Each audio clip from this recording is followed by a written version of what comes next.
this computer. Okay, good morning. This is past District Governor Matts Ingemanson from Rotary, and I'm very happy to have the ambassador here, His Excellency Dr. Majid Takht Ravanchi. I hope I pronounced that right. My Farsi is not what it should be, but I'll try. And I have to assist me and to help out is Doug Hostetter, who is who has been the UN representative for the Mennonites for many years and now retired, and he's helps Pax Christi.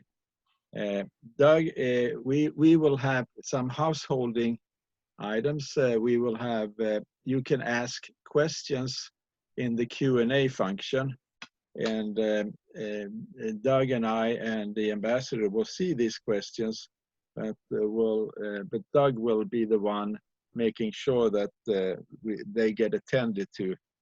And I expect that many of the questions are similar, so he will then combine similar questions and present them to the ambassador when he's finished with the speech. And we will try to get to answer as many questions as possible. You can, of course, because you can write the questions, you can write them anytime you want. You don't need to wait for the ambassador to finish his speech. And so that's that. So I want to make a quick introduction of the ambassador. You have probably all received my newsletter. And well, I want to welcome attendance from all over the world. We have people registered in Samoa, New Zealand, Australia, in Asia, in America, in Europe. So we're basically all over the world. And this is very exciting for us. The ambassador, just some highlights that I noticed when I read the resume is, and I've had the opportunity to talk to him about it, is that he, in addition to being the permanent representative to the United Nations, which he's been now for about a year, he was actually involved with the negotiations about the Iran nuclear deal. He was the deputy to the foreign minister of Iran.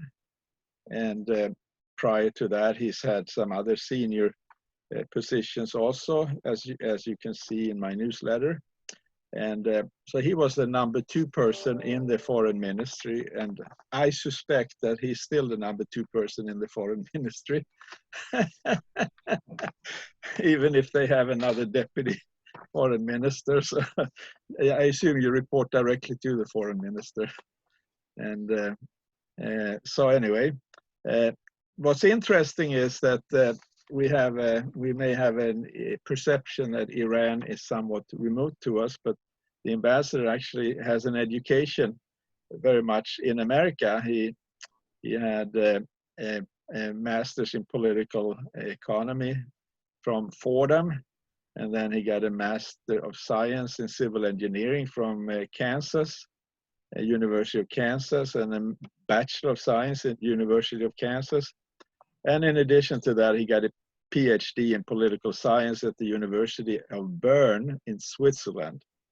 So with that, we may not agree with everything the ambassador has to say, which Americans usually don't always agree on everything anyway. And but he is here as an honored guest, and we will treat him with respect, friendliness, and hospitality. So with that, I would like you to introduce you and you make your speech. Thank you very much, Mr. Ingemanson. I'm very glad to be here. Good morning, everybody. Maybe it is good evening somewhere in the world. Good afternoon. It's an honor for me to be with you today to speak about an interesting situation. Interesting but rather difficult situation where all of us are very much concerned these days about the situation in the whole world as a result of this pandemic. We are facing a very complex international environment these days. We are living in a very different world today compared just to a few months ago, before year 2020 started, just 6 months ago.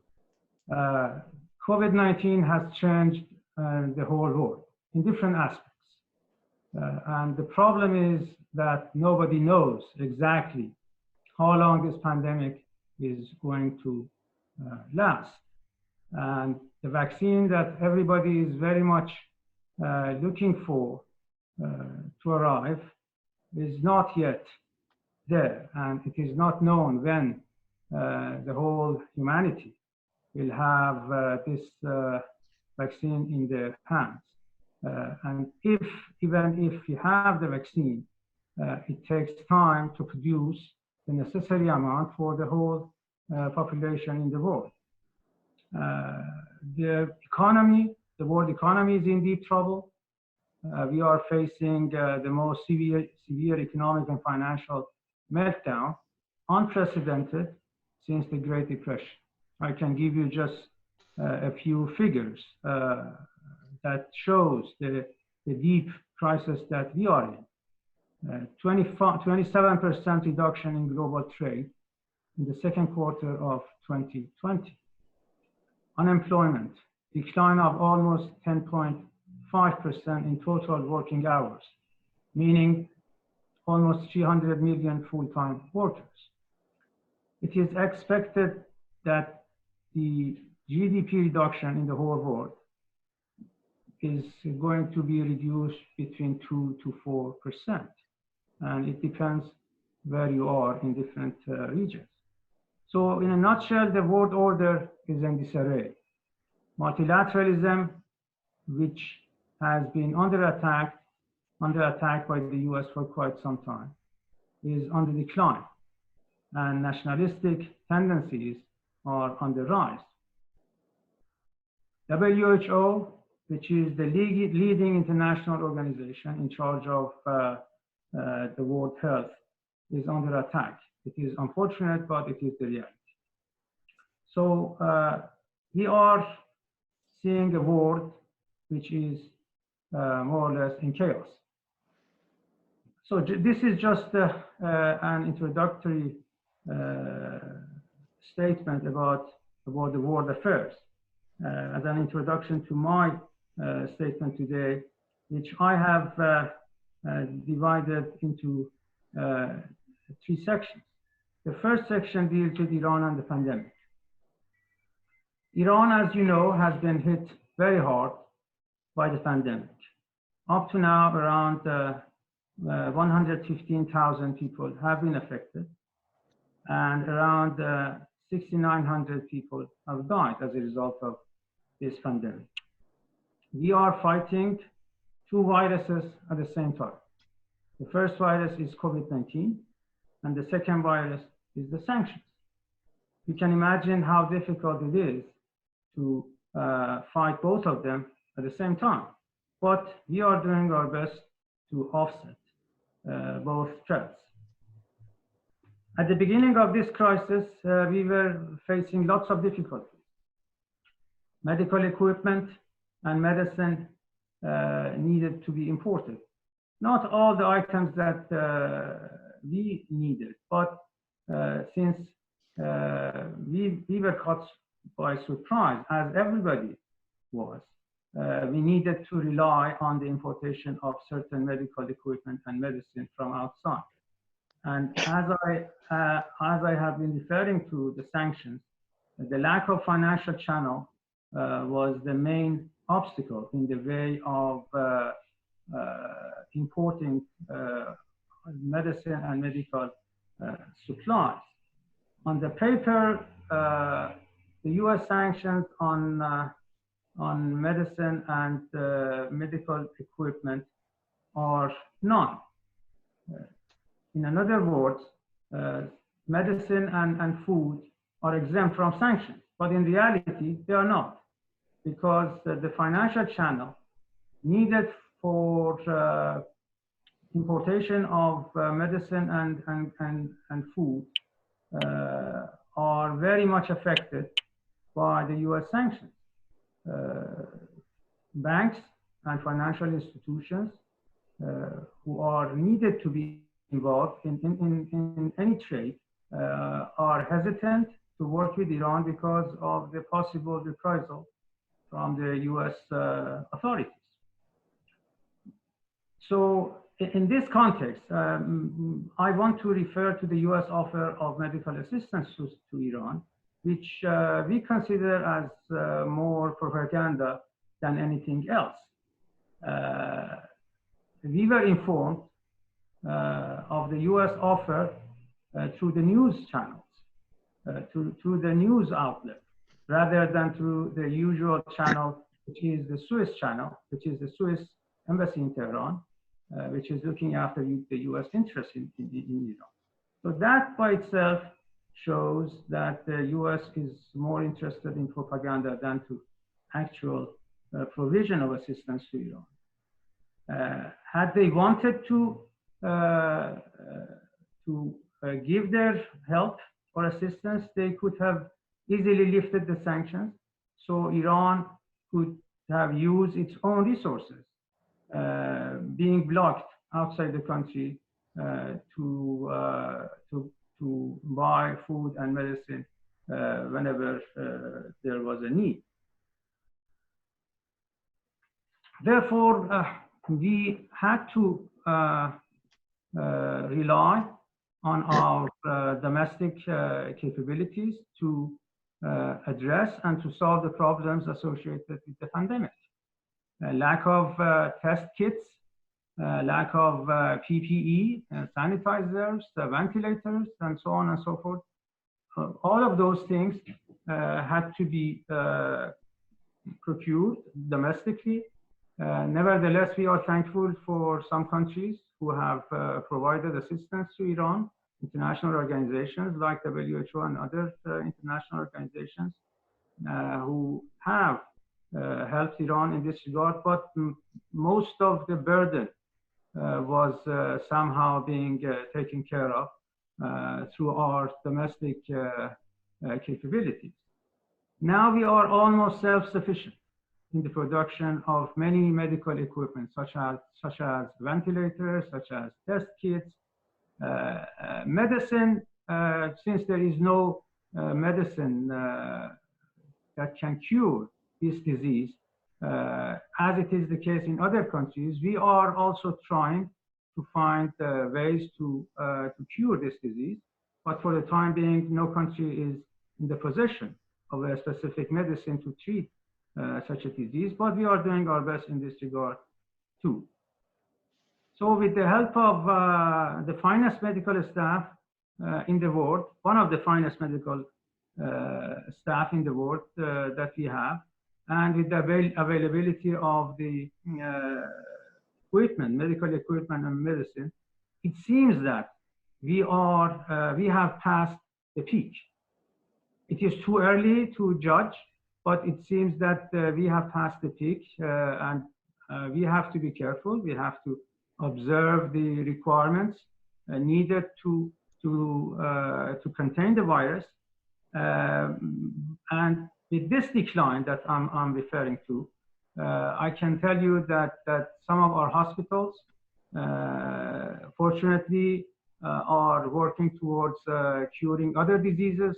Those hospitals which have been allocated to treat COVID-19 patients are now treating other patients with other diseases, meaning that the need for hospitals or health centers dealing with COVID-19 is on the decline. Our economy has been hit hard, as it is the case with other countries, but I can tell you that we have been hit less severely compared to those of other countries. I can give you some example. We are relying less on oil exports these days because of the sanctions. We are We are having our tourism industry being hit, but less severe than compared to those countries who are very much relying on their tourism industry. The economy, Iranian economy was predicted to shrink about between 2 to 3% of its GDP. Now it is estimated that we will have less than that. So this is more or less what I can tell you about the Iranian situation and the pandemic. The second topic of my discussion is about the nuclear deal. In contravention of its international obligations, the US government withdrew from the nuclear deal JCPOA almost 2 years ago and imposed the harshest sanctions on Iran. The US objectives were twofold. One, to bring about a regime change in Iran, and if not possible, to bring Iran to its knees, to sit down with the US to agree on a new agreement. I can tell you that none of those objectives have been materialized. Maximum pressure policy, which has been the official policy of the US government towards Iran, is a total failure. It has deepened Iranian resentment to America. Maybe this is the only achievement that the US government has seen. The COVID-19, in my judgment, was the best opportunity for the US to relieve itself from the sanctions and let Iran uses its own resources to combat the pandemic more efficiently. But again, the US has missed that opportunity. The US has not only dismissed the international calls made by the Secretary General of the UN, the heads of states, the parliamentarians, the NGOs. So all these calls for the lifting of sanctions were rejected by the US, but they have also intensified them. It is a pity that they have not only rejected those calls, but they have intensified the sanctions. It seems that the US is so addicted to sanctions that cannot accept any rational call for lifting the sanctions. Iran is in compliance with JCPOA.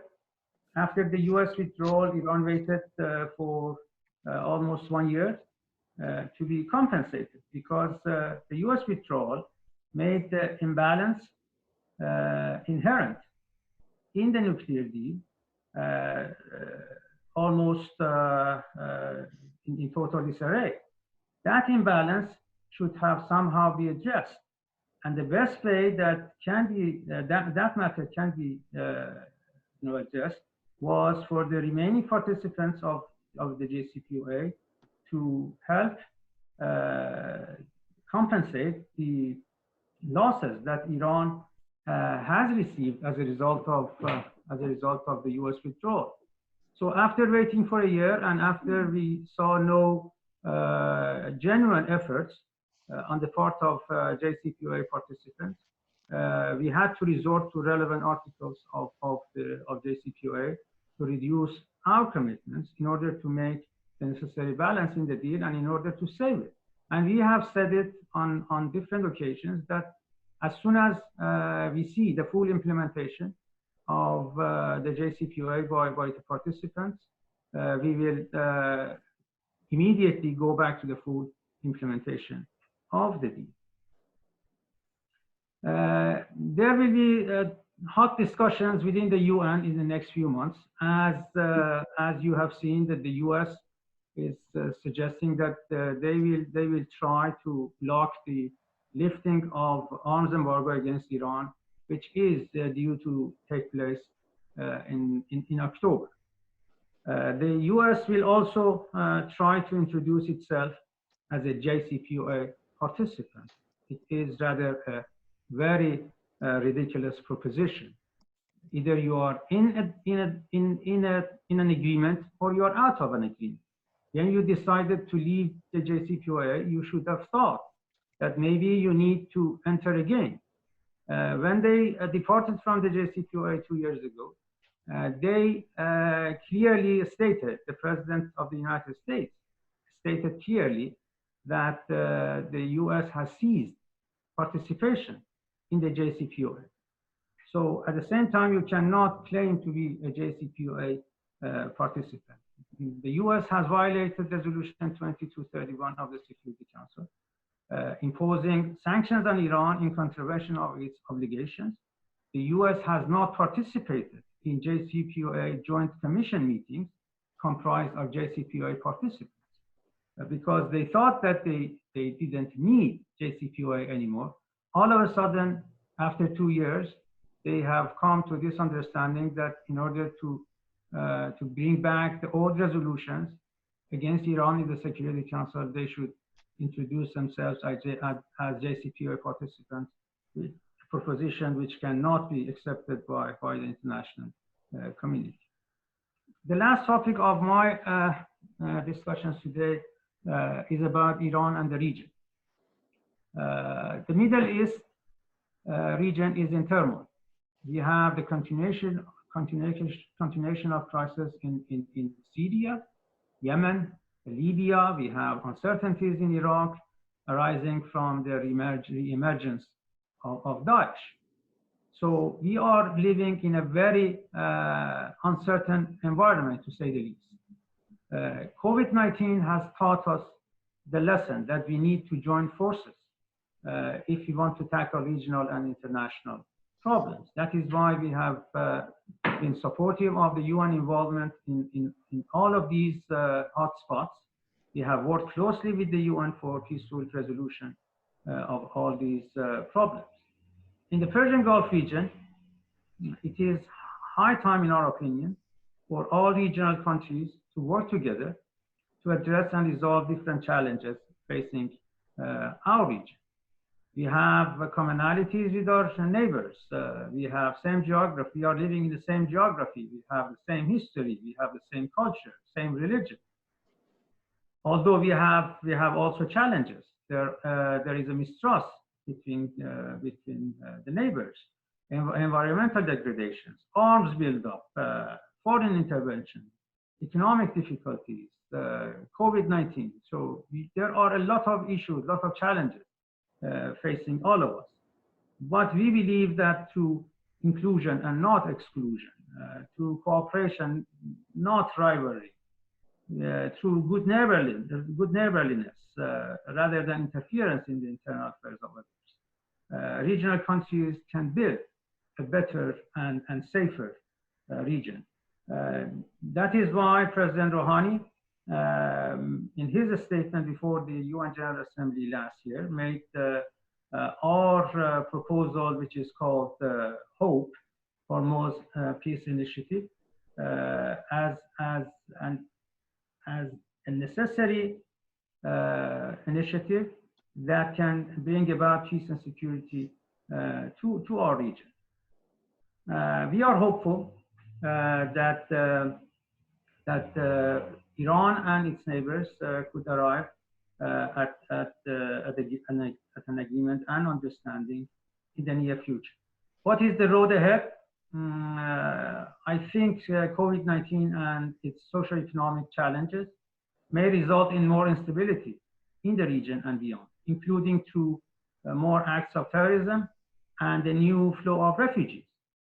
Therefore, we need to work towards the resolution of these regional conflicts and spend the limited resources available to us on the reconstruction of war-ravaged countries and help the economies of the region in these trying times, rather than spending those resources on war. The pandemic is a real challenge to all of us. We need to change our outlook on the world. The international community needs to look at the world challenges, not through the lens of exclusions and sanctions, but through inclusion and partnership. Thank you very much. I'm sorry that I have spoken for some long time, but I'm ready for the Q&A session. Thank you. Thank you, Mr. Ambassador. You can speak for as long as you wish. We have no time constraints here. We're not going anywhere in these times. And so, Doug, have you found any questions? Yeah, let's start with a question that I imagine many Rotarians are interested in. Ambassador, have you interacted with Rotarians either while you were studying or in your work as UN ambassador? And what has been your impression or experiences with Rotarians? To be very honest with you, I haven't worked with Rotarian. That is my first experience. I have heard about Rotarian, and I know that you have been doing good things. But unfortunately, I have not had the chance in the past to be involved with Rotarian, and I believe it is working good. I mean, it's working on good projects. I've read about it, and I hope that in the near future we can work even more closely. Thank you. You have another question? Certainly. The coronavirus does not discriminate between Muslims, Christians, or Jews, and does not respect national borders or ideologies. Do you think that it is something that could actually unify the world in a struggle against a common enemy? And this is going a little bit beyond the question to one of my own. The major threats to world security right now seem to be coming from COVID-19 and global warming. How can we, as a world, work together to combat the major threats to to the entire world? That's a very pertinent and very good question. I think the challenges that the whole world face today are multifaceted. There are different aspects to different challenges that we face today. Just take the example of COVID-19. You have first and foremost a health challenge. You need to work hard in order to save lives, which is an important and very good thing to do. You have socio-economic aspects of COVID-19. Countries need financial assistance. They need to have the resources to address the economic problems, the socio-economic problems that they have. When the governments ask people to stay inside their homes, they have to be somehow compensated for the losses of revenues that they have faced. So there are different aspects to the challenges, to the problems that we face. That is the reason we believe, and many countries believe, that multilateralism should be the order of the day. That is why we have always criticized unilateralism as something which is not only a problem for the whole humanity, but it is working to the contrary. Unfortunately, as I explained in my introductory statement, unilateralism has been used in order to put pressure on countries. The clearest example of which is the unilateral sanctions against certain countries, including Iran. When you see that the United States decides to depart from international agreements like JCPOA, when it decides to leave the environmental agreement, which was very much needed, and still the whole international community needs that agreement. it shows that the United States is not interested in multilateralism. I've been trying to explain why we need multilateralism, and the more that we see the problems, the more that we see the challenges. You just named global warming.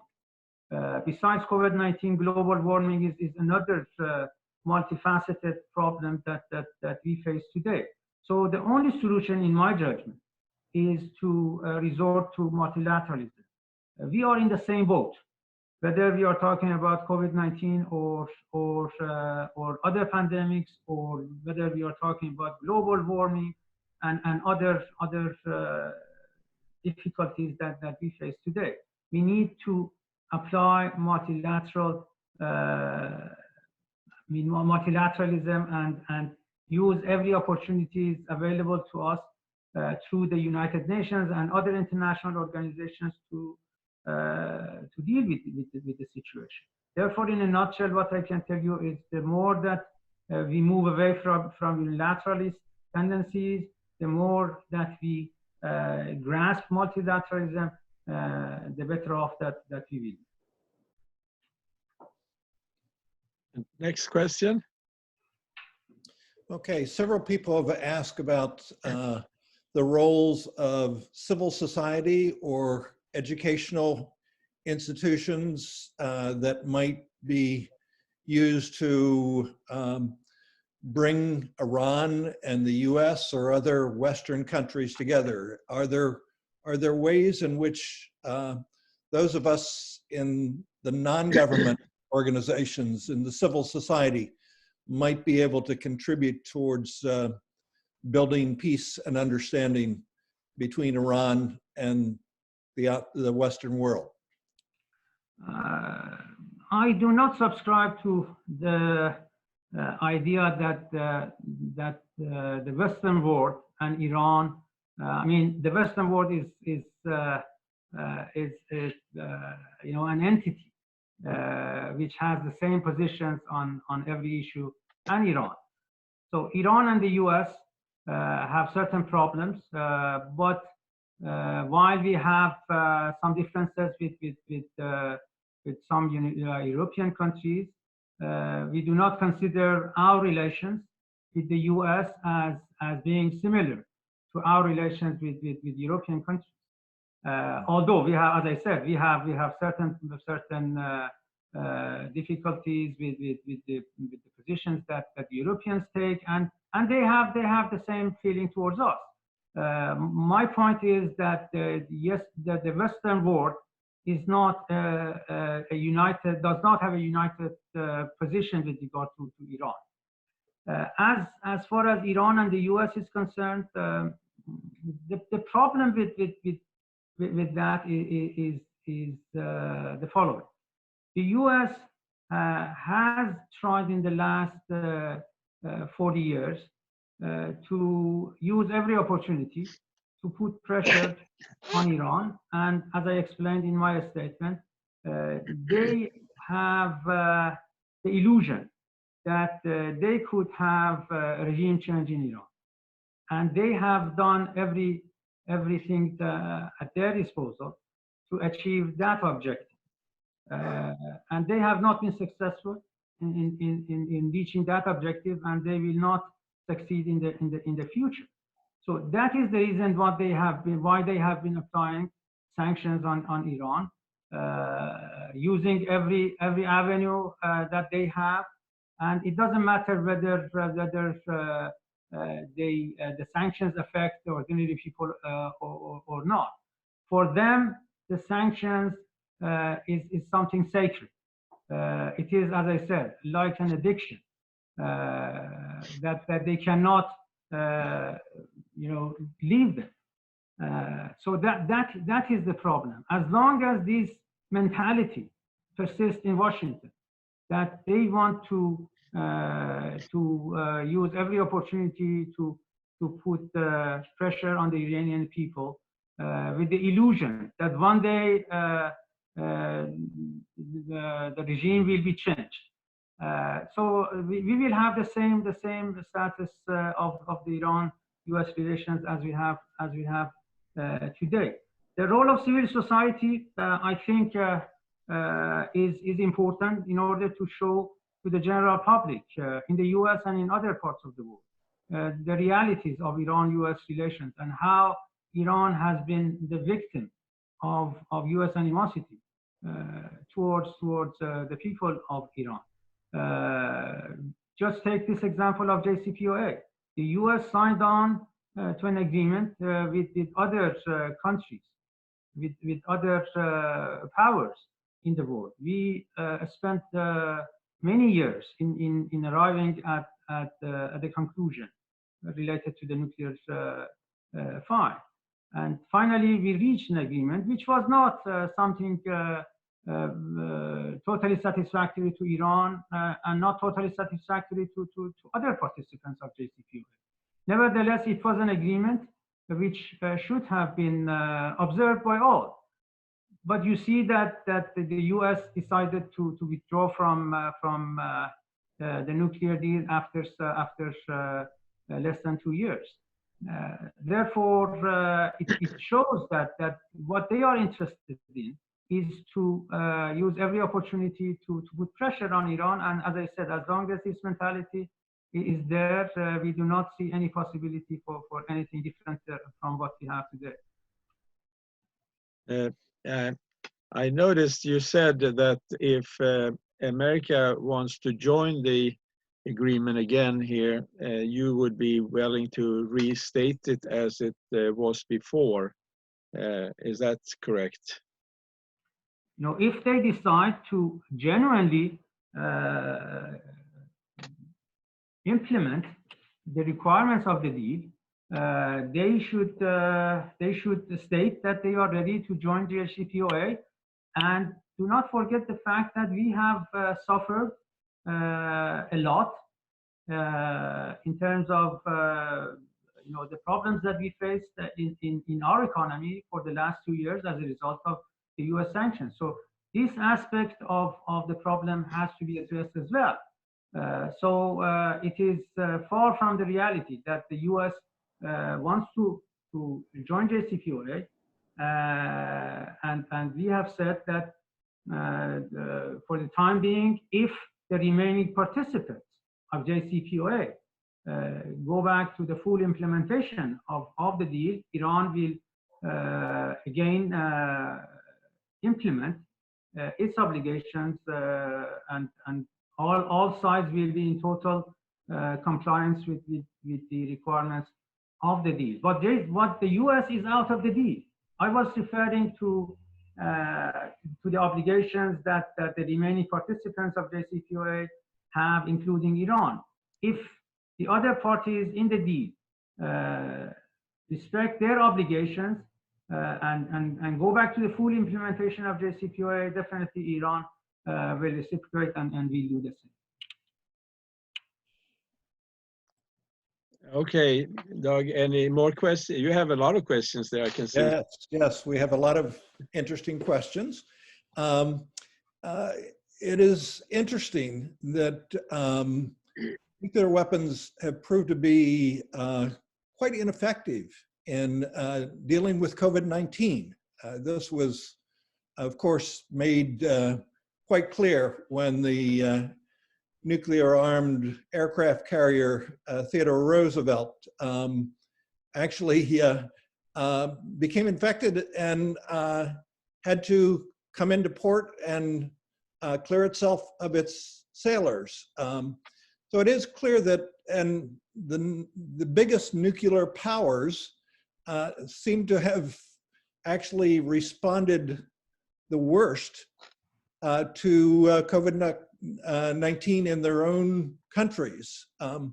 This brings to the other question. Would Iran consider signing the Treaty on the Non-Proliferation of Nuclear Weapons to totally join the PTNW? I'm sorry, I didn't get the point. Are you talking about, because we are the member of NPT, Right. No, this is the total prohibition of nuclear weapons. Total prohibition of nuclear weapons. Yeah, yeah, I understand. You know, we are the member of NPT, and we have been very honest in the implementation of that treaty. We know that there are countries who are advocating the prohibition of the nuclear weapons. At the same time, we see that even the NPT is not being implemented by certain nuclear weapon states. Article 6 of NPT refers to the obligations of nuclear weapon states. So they have not observed that treaty, that article.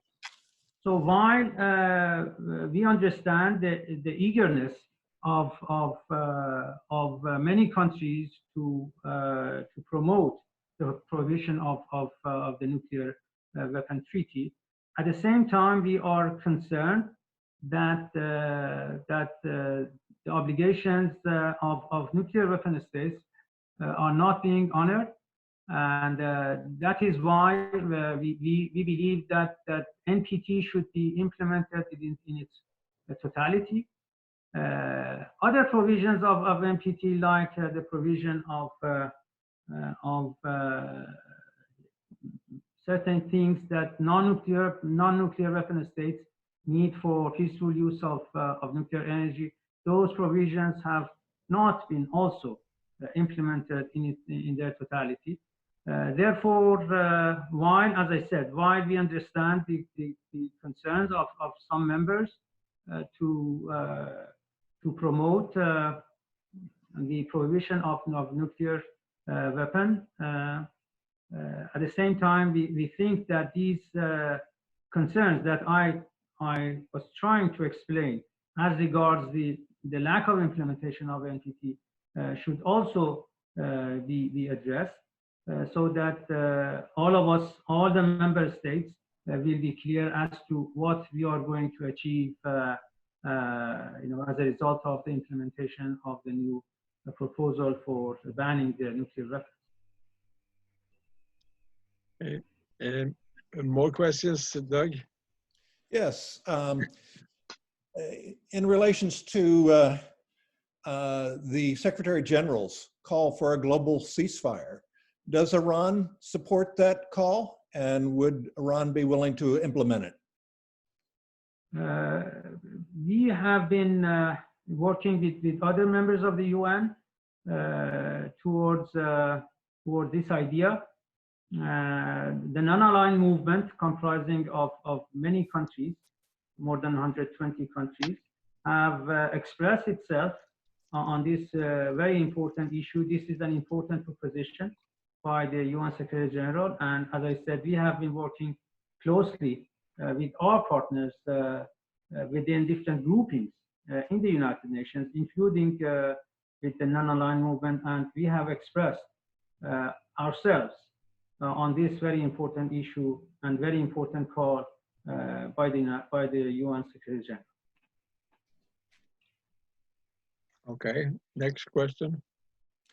Okay, what are some of the ways in which civil society organizations or American citizens in general might work together to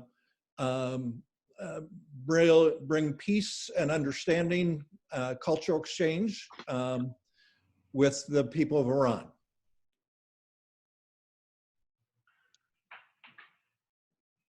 I mean, first and foremost, I believe the people in the United States should be given the chance to see the realities on the ground in Iran. Unfortunately, there is a bias against whatever Iran does in the United States. There are certain lobbying groups being very active against Iran in the United States. They are working hard with the administration and with the Congress to increase Iran bashing in the United States. There are certain terrorist organizations active in the United States, working with the administration in order to depict a very negative picture about Iran. So what is needed by the civil society in the United States is to do whatever they can in order to bring about a more balanced picture of Iran in the U.S. So it is necessary to work hard. I know that it is not easy because of the pressure which is being mounted within the U.S. polity by the U.S. administration and the different lobbying groups being active in the United States. But it is, in my judgment, the necessary thing to do to educate the public opinion, for instance, with regard to the sanctions. While Iran is being the victim of the application of unilateral sanctions in the United States, I believe the civil society can do more in order to make this injustice being imposed on the Iranian people to be more available to the general public in the United States. What are the possibilities for people in America, for example, or Rotarians to visit Iran and see the country for themselves? I think there are possibilities that organizations like Rotary can pay a visit to Iran. We have to prepare for that. For the time being, everybody is hesitant to move from their homes because of the virus. But when this problem is over, I think it's a good idea if we can manage a visit by your organization to Iran. But are there any travel restrictions on the Iranian side or the American side that would make it difficult to visit Iran? You know, as far as Iran is concerned, if you apply for a visa, the process will be done to issue the visa. It takes some time, but you know, American citizens have traveled to Iran, and there is no legal obstacle in the way of American you know, citizens to visit Iran. They have visited Iran in the past as tourists, and they have do the same in the future. They can do the same in the future. Thank you. Doug, you have more questions?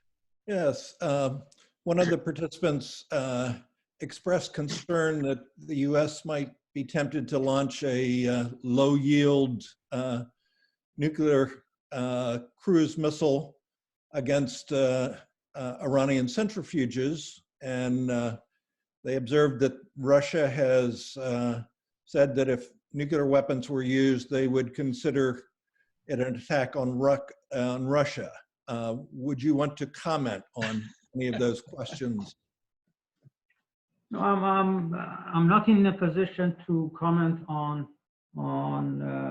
the position of other countries, but what I can tell you is that the nuclear technology in Iran is homegrown, and it is not going to be eliminated by attacks. So you cannot just attack the minds of the scientists.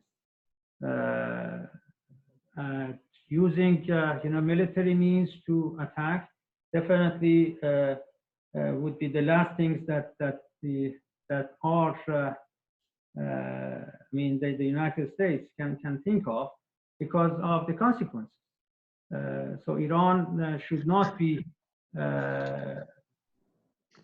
Iran cannot be intimidated. Iran cannot be threatened because, as I said, of the consequences that might be brought against those who are threatening. So the best thing to do, as far as the nuclear issue is concerned, is to go back to the JCPOA and to lift the sanctions, which have been in. I mean, the imposition of sanctions have been a violation of the U.S. Commitments. So instead of using threat and using intimidation, the U.S. should be using the language of logic, which is unfortunately very much absent these days in the United States. I don't believe that there's anybody's going to launch nuclear weapons here against anybody, but is Iran really interested in developing nuclear weapons, or they want their nuclear programs just for peaceful purposes? No, we have said it on numerous occasions that we are not interested in nuclear weapons. We are a member of NPT. Nuclear weapons do not have any place in our defensive doctrine. We have a religious fatwa by our supreme leader banning nuclear weapons and other weapons of mass destruction. So we are very clear that we do not need nuclear weapons. We are not interested in nuclear weapons. Just imagine that Israel with the nuclear weapons, does it feel secure these days? I mean, nuclear weapons do not bring about security for those who are interested in having those weapons. So my simple answer is no. We are not interested in nuclear weapons. Thank you. Yeah, another question, Doug?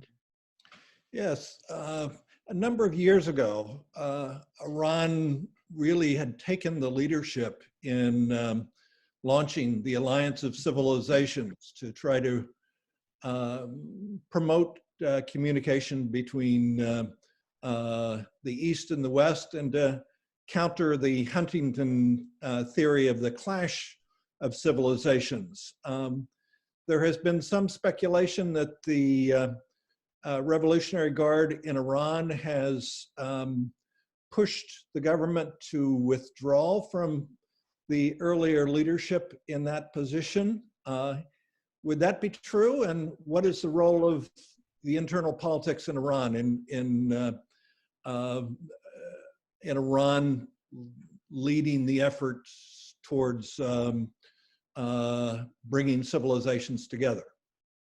No, that has been a noble idea to bring the civilizations together, because all of humanity will benefit from such an alliance. Therefore, that has been our position to initiate something that will, as I said, will benefit everybody. And the dialogue among civilizations was the initiative that Iran introduced many years ago. Nowadays, the Alliance of Civilization is being followed by the United Nations, and Iran is also being active in this. Regarding your question about the internal dynamics of the situation, I do not see anything that can support such a proposition that IRGC or other organizations in Iran are against such endeavor. So I do not see anything to that. You have more questions, Doug? Yes. One of the critiques that the opponents of the JCPOA have given is that it has a sunset clause, and that after a number of years, Iran could then move on to develop nuclear weapons. what would your response be to that critique? First of all, JCPOA was a balanced text, a balance between rights and obligations of each side. So it is clear, if you read the agreement, that Iran will be treated as a normal country after certain years. So if Iran was supposed to be treated in as such, the sunset clauses present in the agreement should be there, because after certain years, Iran was supposed to be treated as a normal country with regard to the specific question of the nuclear issue. So it doesn't mean, it doesn't make sense to make certain obligations indefinite, so that countries will have no concern about Iran. That is a non-starter from the beginning. Iran is part of the NPT. Iran has said that it will not go after nuclear weapons. It is in the agreement that Iran will forever move away from the nuclear weapons. So these are the assurances that Iran has given, and as I said, as I explained, there are different reasons why Iran is not interested in the nuclear weapon. So in every agreement with regard to our nuclear program, definitely there have to be sunset clauses. Otherwise, the agreement will be meaningless. And we believe that our commitment to NPT is sufficient to allay any concerns about our nuclear activity.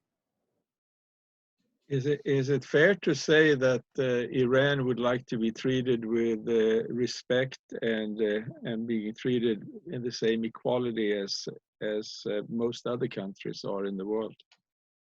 Of course, we need to be treated as such, because we respect others and we expect others to respect us. Therefore, if Iran and other countries want to agree on something, the first and foremost aspect of our relations would be respect. If Iran is not respected, definitely the others cannot expect Iran to respect them. Yeah, Doug, you have any more questions? Yes, we have quite a few questions. Ambassador, what is Iran's position in regard to the triangle of Israel, Palestine, and Lebanon? And a separate question, but which might be related, is what is Iran's position on a nuclear weapons-free zone in the Middle East? I didn't get the first question. I mean, I heard you, but I don't know what is the significance of Israel, Palestine, and Lebanon. I don't know, maybe I mean, I need more clarification as to what the exact meaning of the question is. But I will try to respond to the second part of the question, that is the nuclear weapon-free zone in the Middle East. Iran was the first country who proposed such an idea back in 1974 in the United Nations.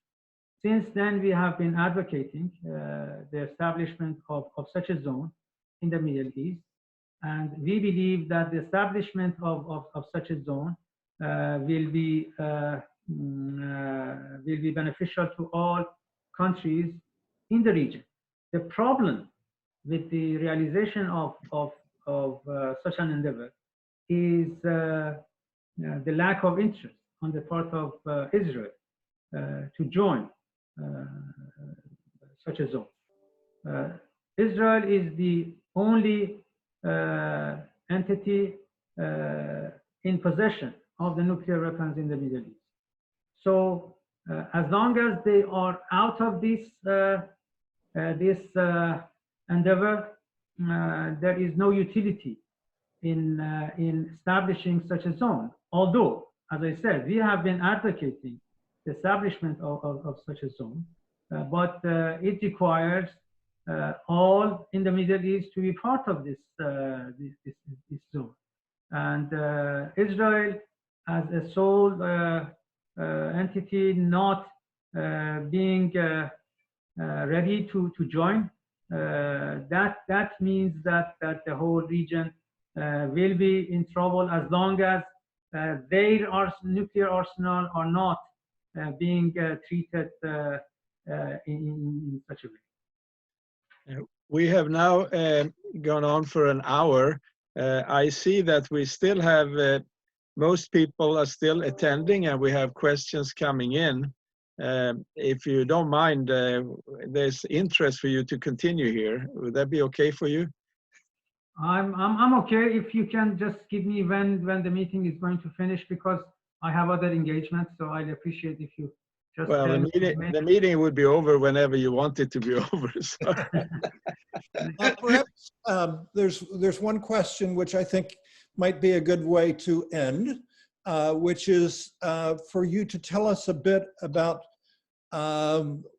what the practice is happening in Iran right now in relationship to COVID-19. Are people practicing social distancing? Have you opened up the economy? Is everyone wearing facial coverings, males as well as females? And has there been cooperation with the government in this effort? I think it would be helpful to those of us in the United States that are also trying to figure out how we should respond to this crisis. It is a difficult situation in Iran, as it is in other countries. People have been urged by the government to stay home for quite some time, and more or less they observe. Now the government, after we have passed the peak, the government is now trying to reopen the economy. It is a challenging job for the government. People have to observe certain regulations. People have to observe social distancing. People have to wear masks, and so on and so forth. Why the economy is being opened in a step-by-step approach, at the same time, people are being urged to observe the rules. Sometimes it is, sometimes the rules are being observed in a very, very well. Sometimes it is difficult to see that some people are not observing. So it is, as I said, it's a challenging job for the government. Why we need to take care of the overall health of the general public. At the same time, we have to also understand that the economy has to be also addressed.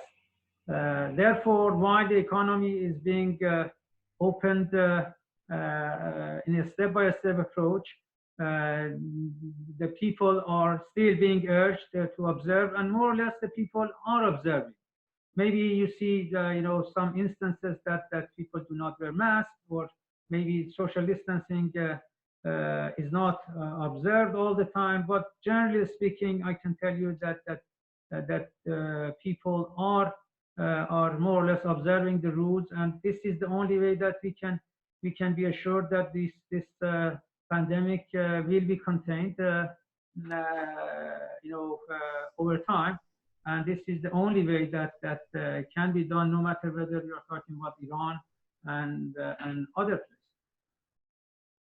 I have a question of more philosophical nature. I'm intrigued by the leadership of the Ayatollah and of the president. And I was thinking about if in biblical terms, King David had to live with Prophet Samuel. Is this a similar situation where the Prophet Samuel was handling the relationship with God and King David was handling the relationship with the rest of the world? I'm not an expert in Christianity. Well, this is the Old Testament, so I thought the Muslims actually believe in that. I don't. I'm not expecting you to be a religious scholar, so it's just. No, we have a constitution, and all the political leaders are acting in accordance with the constitution. So the constitution speaks about the role of the supreme leader, and at the same time, the constitution talks about the role that the president has. So everything is very clear, very transparent. Therefore, the supreme leader is acting in accordance with the rules enshrined in the constitution. The same is true with the way that the president handles the affairs of the government in accordance with the constitution. Okay.